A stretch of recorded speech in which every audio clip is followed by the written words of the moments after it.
Good morning, everyone. Today I want to talk to you about like a bit of the difference between a confident person and someone who lacks confidence. And something I want to share with you, I heard that in a podcast, and I have to remember the name of the person in the podcast and put it in the comment below because it's only fair to do that. So I will find that out and just put it back in the comment section. Um, First, for credibility, my name is Khaled. I have been a dentist for 20 years. I run and own my dental practice, Lakeside Dental Spa in Hervey Bay in Queensland. I took from 1 share to 10 shares, from 3 staff members to close to 40 staff members over the course of 15 years. And you can check my details below for credibility. So all of us, since our childhood, we have an internal voice inside us. And this voice talks to us in a very negative way. And this voice is simply to protect us from calamities or from problems. And it depends on your childhood. Everyone will develop this voice in a different way. But for example, this voice will always try to talk you out from doing anything. So I'm going to use dentistry as an example because we're talking about dentistry at the moment. So let's say you're doing a filling. This voice like, oh, you think this filling is good? It looks really crap. Or you're doing an extraction. Oh, I don't think you were gentle. You were very rough to this patient.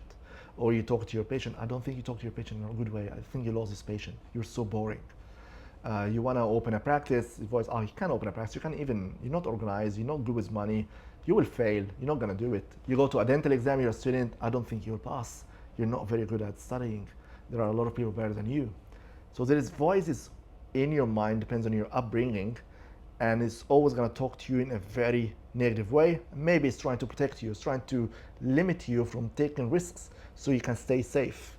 It doesn't, let's say, primitively, you want to go and swim in the ocean to explore, and this voice doesn't want you to drown because you don't know how to swim. Like, oh, don't go there. Don't go to the lion in the jungle or you might get bitten. So this voice is there to protect you sometimes, but also can be very harmful for you.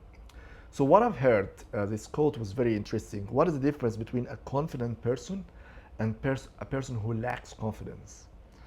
A confident person will hear the voice. We all have those voices, but will hear them as fiction, not true. And the person who doesn't have confidence will hear the same voice in their head, but they will hear them as facts, not fiction. So I'll give you an example to understand it. Say you're driving your car to work, or let's say you're watching TV. And on the TV, there's a news agency, one of the famous news agency, and it has in red, earthquake in your hometown, you already grew up. Now, if this is the news, and you're watching that, your heart will increase, you'll start getting tense, you'll start getting anxious because it's a fact. But imagine you are watching a movie. You know it's a movie, so you know it's fake. And in the movie, there's a section, again, there's a news section in the movie, and the same news agency with the red earthquake in your hometown. Because you know it's a movie, it's not a real news, you're not gonna be stressed out, your heart rate is not gonna increase, you're not gonna feel anxious. Again, there is the difference between a confident and someone who's not confident. The confident dentist who's working can hear this voice, but no, it's the movie, it's fake, it doesn't exist. The dentist who doesn't have the confidence will hear this voice and they will believe it's fact, it is the news, it's actually happening, and their heart rate will increase, they will get very anxious.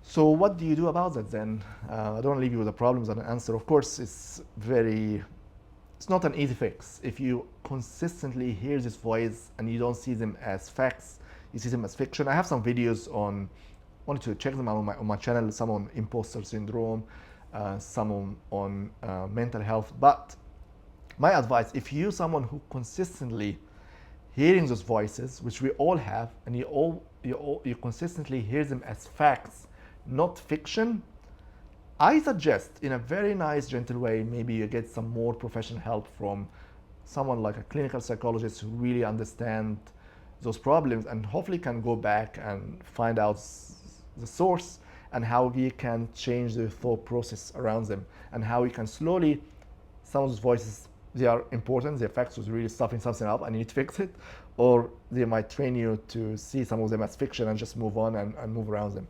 So yes, you probably need some more professional help. I just wanted to highlight you the fact that it happens to all of us, and it's just everyone hears those voices and deal with them in a different way than others.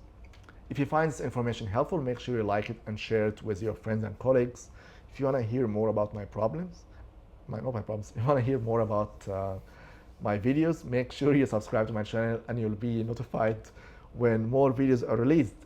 Thank you so much for listening to me. And it's true, yeah, some of the things I mentioned here used to be my problems as well. So if you want to hear more about my problems, subscribe.